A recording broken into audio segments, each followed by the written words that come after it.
गुहानीहरू हो। रैतीहरूको भनाइ हुन्छ नि अमेरिकी सिनेटमा गएर राजाले भाषण गरेको थियो। अमेरिकी सिनेटमा तिमीहरूको राजाले गएर भाषण गर्दाखेरि जुम्लामा हरेक दिन एकजना महिलाले बच्चा जन्माउन नसकेर सुत्केरी बेसा लाएर मर्न पर्थ्यो।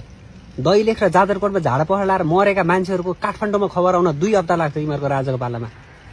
तिमीहरूको राजाको पालामा दलितलाई गाउँमा बलात्कार गरेर बच्चा जन्मेपछि 2 मुरी धानमा कुरा मिलाएर साटिन्थ्यो।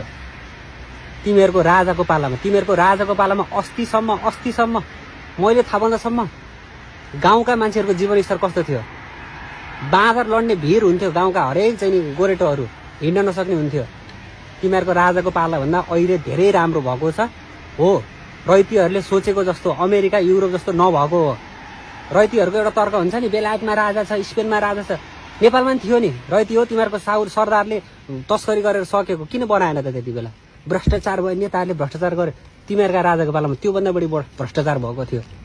मुख्य कुरो के भन्दाखेरि बाहिर आएको थिएन।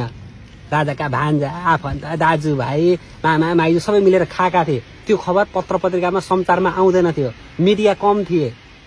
आजभन्दा बढी धेरै घटना त्यति बेथिति चाहिँ पहिले थियो क्या। रैतीहरू कहिले कुरा बुझ्छौ तिमीहरू? देश अगाडि गइसक्यो, पछाडि फर्किने अगाडि जाने हो। मान्छे मन पर्दैन 5-5 वर्षमा नयाँ छान्ने हो। आफ्ना बाआमाहरूलाई भन्ने हो यो नेता ठिक छैन, यो नेताले खराब गर्यो, राम्रा नेता गर्ने भन्ने हो। उस्तै मन भए आफै चुनावमा उठ्ने हो, आफ्नो एजेन्डा राख्ने हो।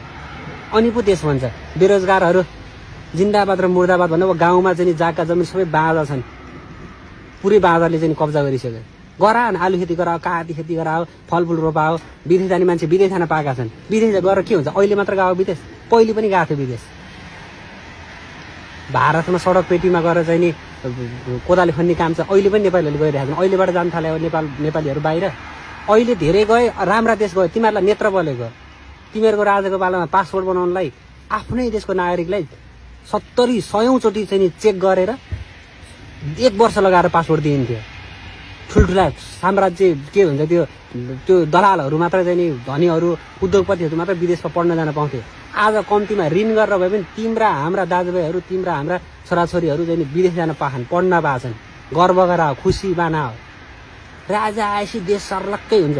तिमीहरूलाई चाहिँ 2000 कमेन्टभित्र छिराएर छ गाली गलोजको एक चाहिँ नि म हिसाब गरेर चाहिँ अब बाहिर आउँछु। पखाउ न चेतनाका स्तर नभएका गुहानीहरू हो।